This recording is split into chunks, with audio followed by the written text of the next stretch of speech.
The views and opinions expressed during Eye on the Triangle do not represent WKNC or NC State student media.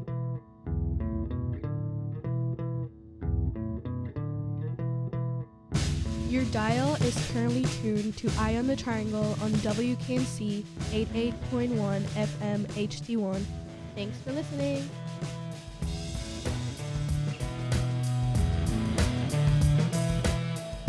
Good morning, everyone. Hope you're enjoying your day. My name is Emilia Rivadeneira, host of Eye on the Triangle, and with further ado, let's get into some news.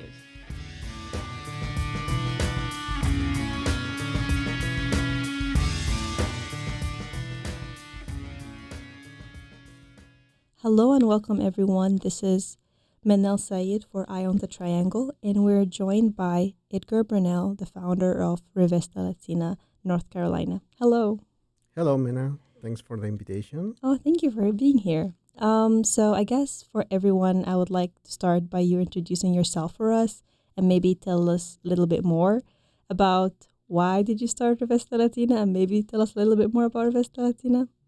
Yeah, absolutely. Well, again, my name is Edgar Bernal, founder of Revista Latina.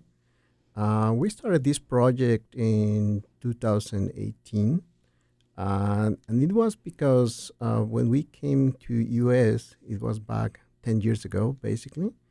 We felt like we were lost in the community. I think we didn't realize that there were that diversity that we know at this point now.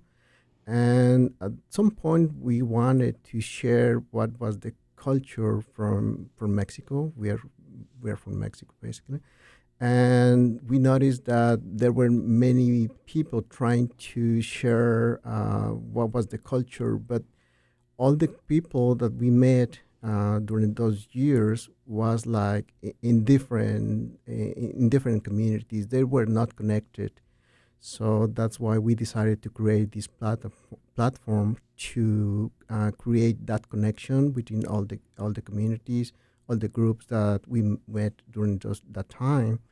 And it started like a very small project. We just wanted to be in contact with the people that we met in the next county where we were living.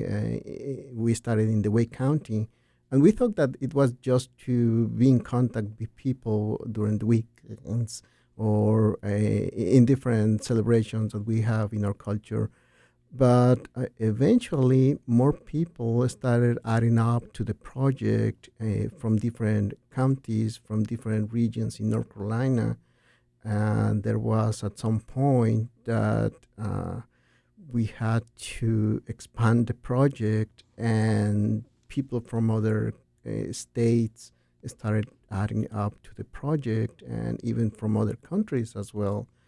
Initially, the only thing that we were doing, we were taking pictures, photographs, just to have memories of what we were living in the different celebrations or festivals that we were attending. Mm-hmm. But at some point, we had that many photographs that we didn't know what to do with all those photographs. I had plenty of hard drives with different set of photographs, and at some point, I was telling to my wife, I don't know what to do with all those photographs. Probably I have to remove some of them because I need more space to do some other things. And she said, we should do something with those photographs. Why don't you create a website or something where we can share all our memories to our friends that are not in North Carolina? And that's why I decided to create the website. But at the same time, we were thinking, but how are we going to call the website? Mm-hmm. And she said, why don't we call it just Revista Latina? It was just a name. We didn't know that it was going to have that impact in the next few years. And we just named it. We just named it Revista Latina, and we created the website. We started adding the photographs. We started creating like the notes that the events that we were attending every weekend. And at some point, the website started growing with a lot of information that many people started visiting the website, connecting through the website. Sometimes we were attending to one county in Raleigh. We were in Kitty. We were in Apex. Mm-hmm. Sometimes we were telling to people from Raleigh, "Did you attend the festival in Apex?" And they said, "No, I didn't know that there was a festival in Apex." So, even when the two communities are almost close, but eventually, when the website started growing, the people started getting connected, and at some point we met a lot of people that we decided to do our first celebration. The first celebration was the Children's Festival. The Children's Festival in Mexico is celebrated in April 30. Actually, we were surprised that there were not such festival in North Carolina. So at least not at the way that we knew that it was celebrated in Mexico. So we started inviting different groups, different organizations, and at some point, the celebration was like, it was a success because thousands of people attended to the festival. It was the first festival that we created. That was in 2019 after we created the Revista website. And it was a successful event that people started asking us, why don't you create another celebration, another festival? And we were thinking, what is the next celebration that we can create? And we thought about the Day of the Dead. We used to celebrate back in Mexico with our families. In Mexico, it's not like a big celebration. It's more like a family celebration. Only in Mexico City, it's a big parade that is now a big celebration. But since 5 years ago, it started in Mexico City. And we created the Day of the Dead in a small parking lot. Oh, wow. It attended like probably 300 or 400 people were there only. But the space was too small that people started complaining because they didn't have a parking lot to place the cars. And Yeah, that's always important in here. Yeah, they had to leave the celebration, and that's when we started planning our next celebration for the next year, and that's how the celebration started growing too much. Yeah, and it was not just the celebrations that we created as part of the Revista Latina. We started creating even book publications because the people that started collaborating with the Revista were writers from different countries, painters, musicians, and many other people, artists. And that's when we realized what was going to be the direction of the Revista Latina. It was going to be a platform to promote artists, businesses, and even education through the magazine. That's when we decided, that's going to be the formal meaning of the Revista Latina. And the publications that we are creating are basically stories from people that live outside from their countries, but we try to create that stories, but not from our perspective, but from the perspective of formal writers. So we create projects with a writer, with a painter, with a musician, and we combine all those stories and create books for people to identify how they feel to live in a country that is not ours, right? as immigrants ourselves, we thought that was going to be the right way to show people how they can be proud of being outside of their country, because we were telling successful stories, and Mm. that's something that can happen to you during during the years, right? Yeah, I mean, it's really interesting how you're telling like an evolution story of how it started at the beginning of you like trying to let people that this is happening here, this is happening there, and trying to collect like, or at least spread the word for other events, right? And take pictures and to kind of document it, and then the evolution afterwards of utilizing these pictures to tell the stories more, to spread the word more, and then, well, like why not doing an event ourselves as well, you know? And then like you're telling these amazing evolution steps, and I feel like every step of it for you must have been a decision, you know, like now by you telling that you're making books with all these success stories, especially. And I feel like it's really important when you're in a country, you just arrived or you've been here for a while, but you know, you have another country of origin, that it can be difficult. It can be difficult to be in a community, and it can be alienating. And even if you're looking for success in whatever career you're doing, you need to see other success story to be motivation. And you're basically serving that, but also serving like a collective place for the community, right? Yeah, absolutely. Actually, one of the things that we noticed during this time is we never thought that we were going to have that recognition beyond North Carolina or even U.S. Uh, the stories or the work that we were doing in North Carolina as Revista Latina went to Mexico, and Mexico recognized Revista Latina with the maximum award. It's Wow. the name of the award is the Audley Award. Hmm.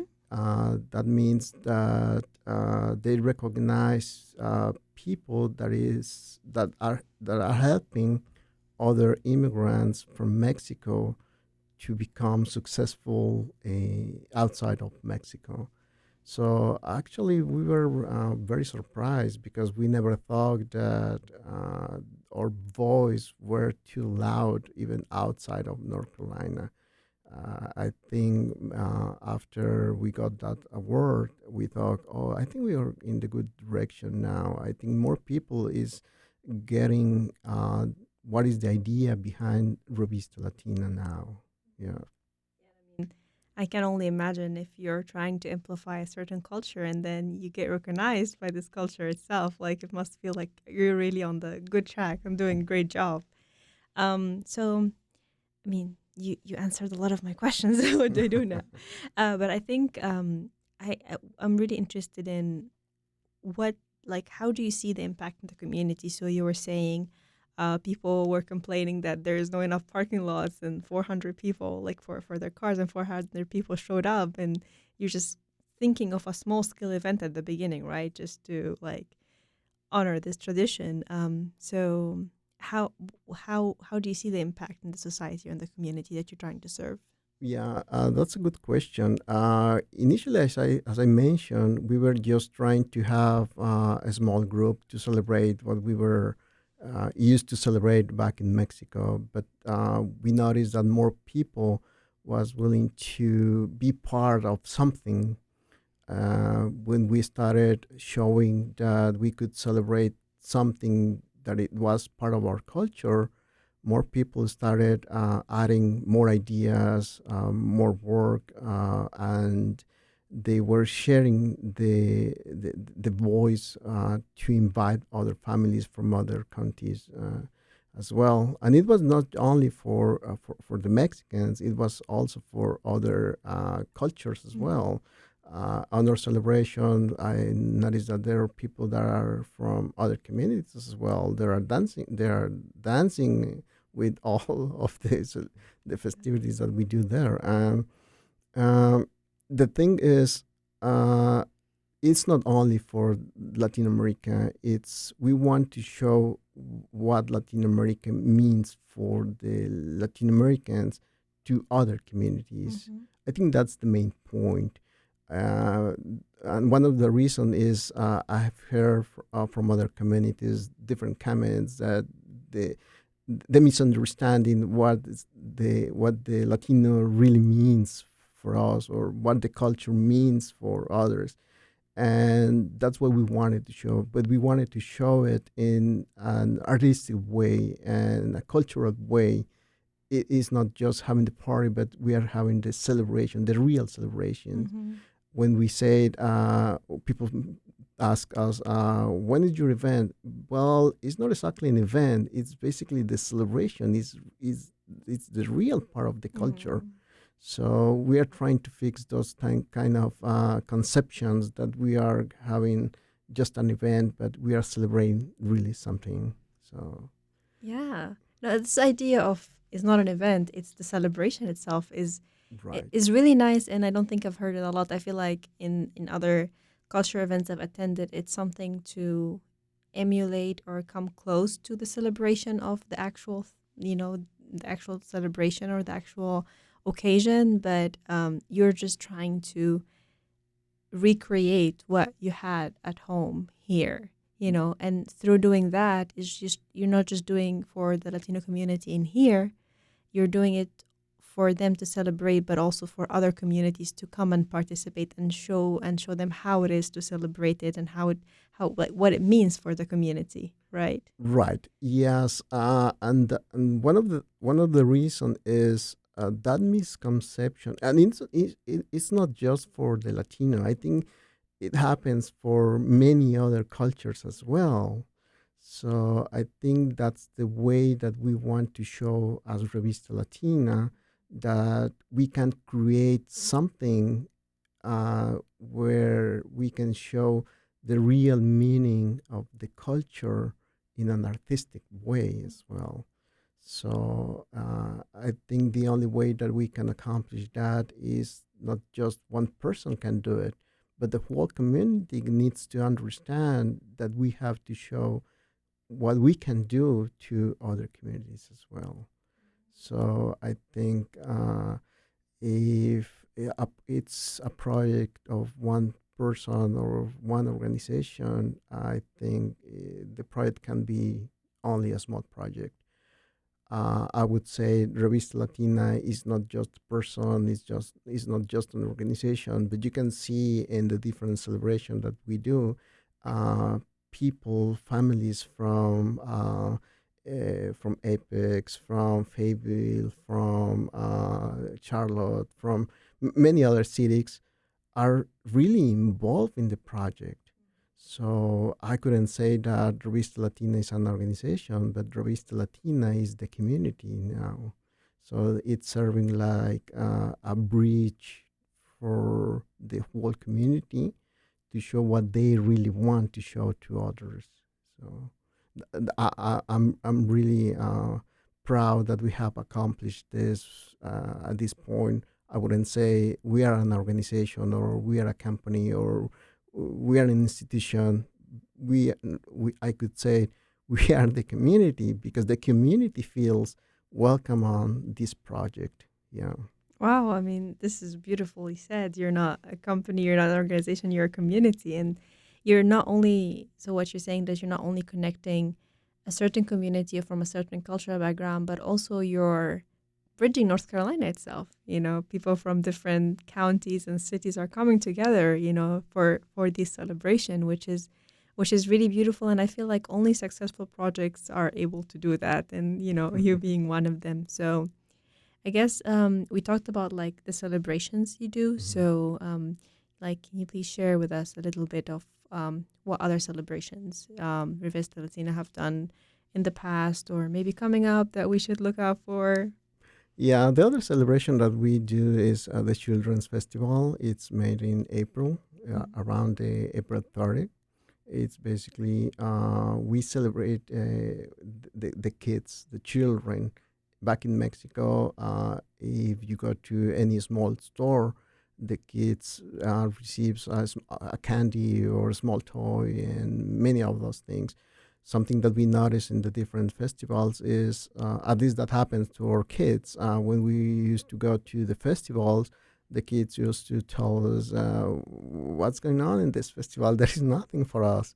So that's why we created also the Children's Festival. But this festival is more for all Latin America. Mm-hmm. We have countries from Colombia, Venezuela, Honduras, Guatemala, and many others, where we celebrate children's, and all the organizations or businesses that participate in that festival are requested to provide something to the children's, and we offer shows or dancing in our stage, where the kids also can be part of the celebration, and they have piñatas.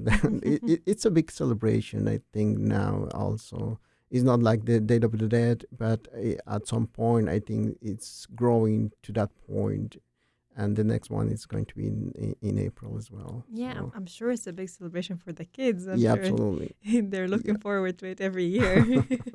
Yeah. Another thing that I want to share is, it's also related to the kids. When we started creating these celebrations, we used to go to many other festivals with our kids, and at some point they said, we didn't have a festival, a Latino festival, that they could feel that it was for them. Mm-hmm. So we used to go to festivals from all other countries, and we loved those festivals, but they didn't. They felt that they didn't have something for them Mm-hmm. Yeah. to show what they lived in back in Mexico or in Latin America for other kids as well. That's why we decided to create this Latino festival specifically for kids, for children. Yeah.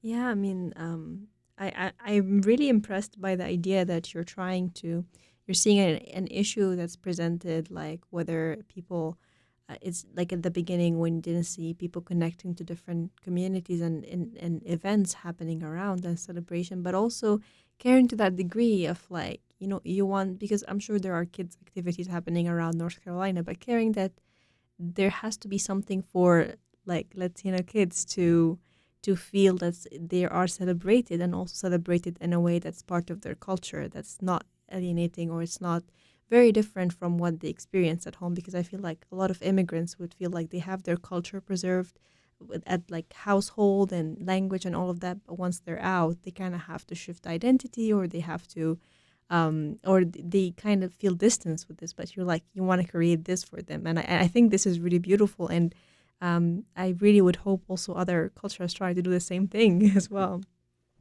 So I know recently, and you talked about the Day of the Dead. So I know you recently held that. So tell us more. How was the event? How was the planning? And now at that scale, like how is it like to plan an event like that?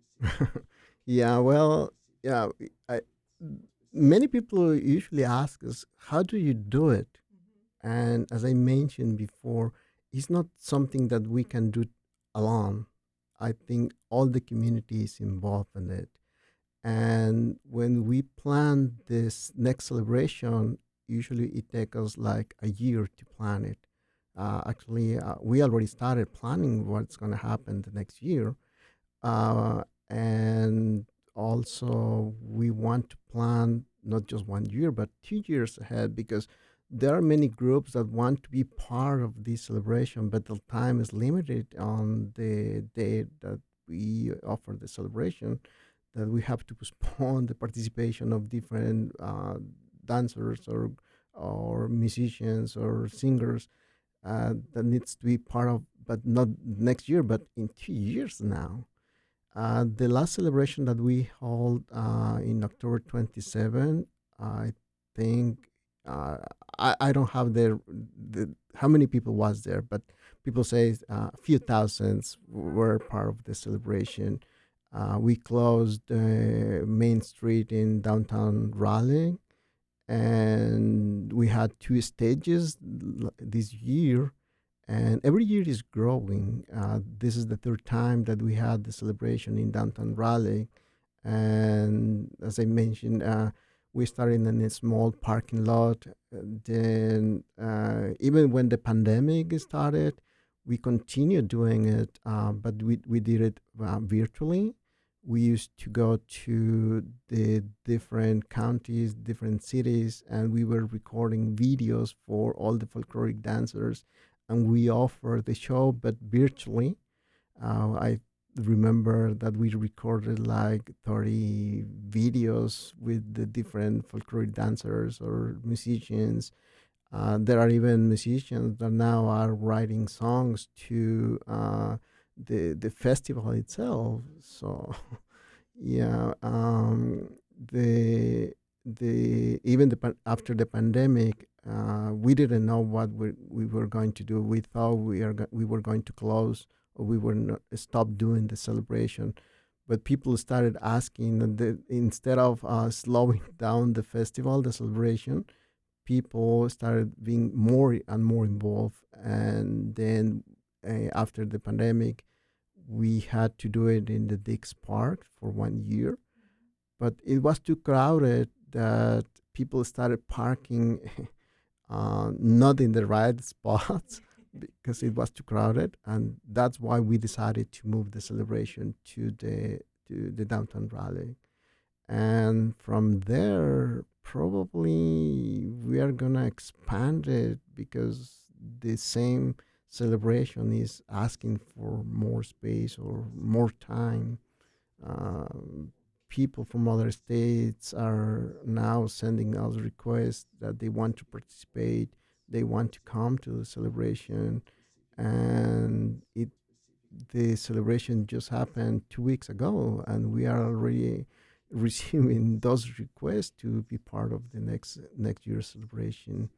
So you can imagine what's gonna happen next year. Yeah, Yeah. that sounds like very impressive.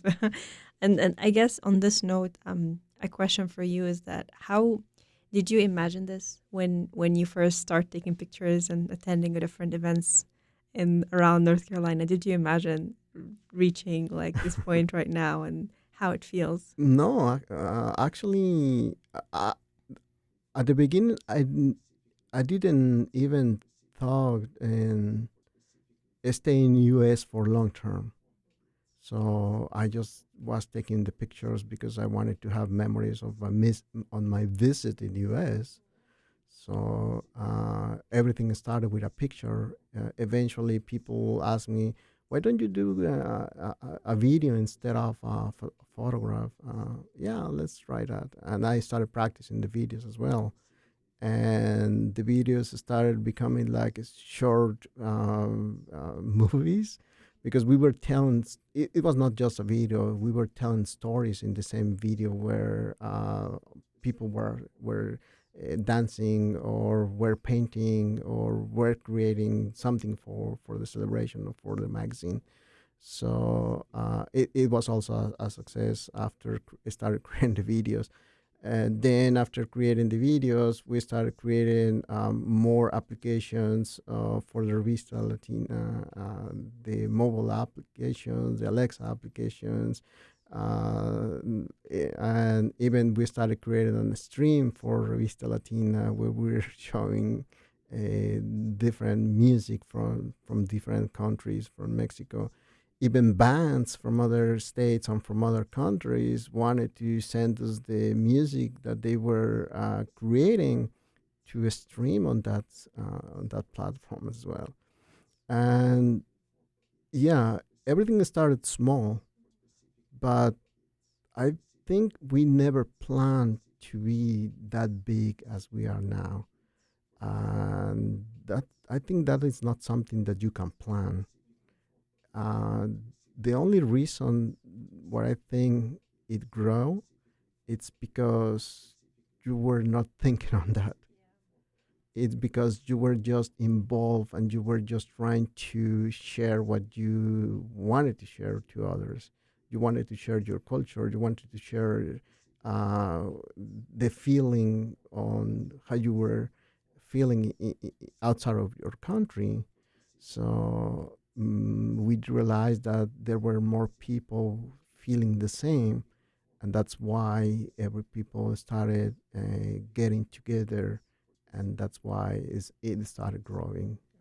It's grown now. Yeah. Yeah, I mean, you're right. I feel like a lot of people feel the same, feel that they needed a place, they need a community to share this feeling, being away from their country, from their culture, and being able to celebrate it. And yeah, it's really well said there. So, I mean, at the end, I feel like the question I want to ask you how it feels for you right now, being the founder of Revista Latina and taking that part of your life and reaching this success level right now. How do you feel on a personal level? Well, now I think it's I, I I feel more committed because now it's more like a responsibility that we feel that we have to be on top of what we want to share to other communities. I think we already have the Latina community being part of the Revista Latina, but now I think it's time to show what we have accomplished to the other communities as well. And that's something that it's now happening. And one proof is that now I'm here with you in this interview. More people is getting more interested. I don't know what is their interest. It's because the story, because the festival, but I think the interest is the same.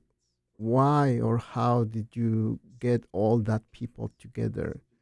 And the only answer is because everybody is feeling the same outside of their countries.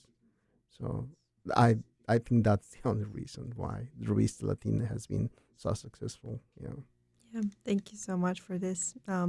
Is there anything else you want to add to us about maybe next event that's coming up? You said is the Children Festival in April? Children Festival in April. I don't have the right date yet, but I'll share with you probably in our website. But I just want to thank you and all our followers as well, because as I mentioned, without them, Revista Latina wouldn't exist. That's the only thing that I could say. Thank to everybody. Yeah. Thank you so much for being here with us and sharing all this amazing information and really inspiring story with us here today. Yeah, and this was Menna Elsayed for Eye on the Triangle. Thank you for listening.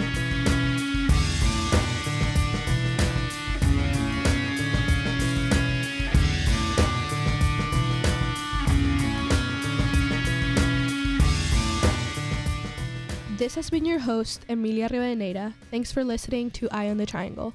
For back episodes of the show, go to wknc.org/podcasts.